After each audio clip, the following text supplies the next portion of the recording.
Tenho em mim total confiança. Em breve Cristo voltará, com poder e glória se manifestará, e a terra toda em louvor se erguerá. Tenho cultivado a esperança de estar na presença de Jesus,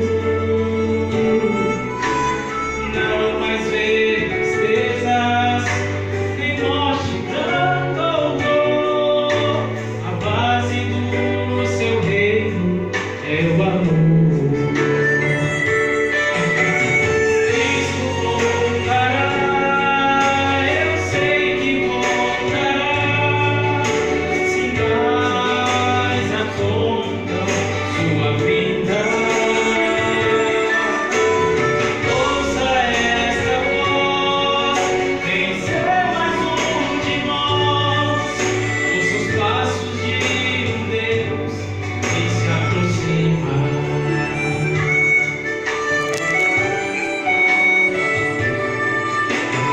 Imagine o céu em silêncio, com os anjos, Jesus vem nos buscar. Os santos reunidos levantam suas mãos, olham fixo o autor da salvação. Cristo voltará, eu sei que voltará. Sinais apontam sua vinda. Ouçam essa voz, vem ser mais um de nós. Ouça os passos de Deus que se aproxima. Cristo voltará, eu sei que voltará. Sinais apontam sua vinda. Ouçam essa voz, vem ser mais um de nós. Ouça os passos de Deus que se aproxima. Ouça os passos de Deus que se aproxima.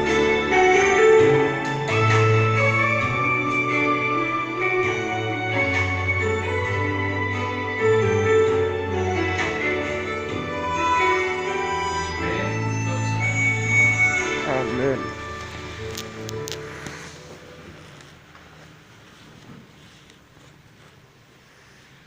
Maravilhoso Deus e Pai, nós te louvamos por tudo que vivemos nessa manhã aqui em tua casa, Senhor.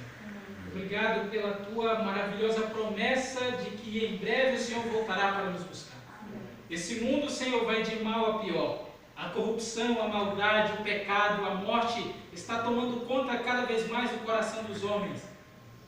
Mas nós te louvamos porque temos a tua palavra e a esperança verdadeira de que o Senhor logo em breve virá nas nuvens do céu para colocar em nossas cabeças a coroa da vida eterna e nunca mais sofreremos a morte ou as tentações do pecado. E obrigado, Senhor Deus, pela certeza de que para sempre estaremos contigo na eternidade. Ó Deus, não permita que a esperança na volta de Jesus ou da volta de Jesus, esta esperança se apague do nosso coração. Não permita isso jamais. Prepare-nos para esse breve encontro, para que quando levantarmos os nossos olhos, como diz o profeta Isaías, cantarmos: esse é o Deus a qual esperávamos, esse é o Deus a quem aguardávamos, nele nós nos alegraremos, nele nós exultaremos. Amém. Senhor, vem nos despedir agora debaixo da tua paz, da tua proteção, e nos dê um restante de sábado na tua companhia. É o que te pedimos e o que te agradecemos. Em nome de Jesus. Amém.